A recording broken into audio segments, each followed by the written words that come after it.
Hello friends, आज की इस video में मैं आप सभी लोग को एक मिनी एम्पलीफायर बना के दिखाने वाला हूँ।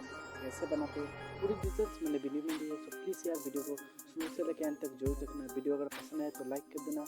अगर चैनल पर नहीं हो तो प्लीज़ मेरे चैनल को सब्सक्राइब जरूर करना, क्योंकि इससे पॉजिटिव वीडियो इस चैनल पर मिलती रहती है। चलिए इसकी मेकिंग वीडियो देख लेते हैं।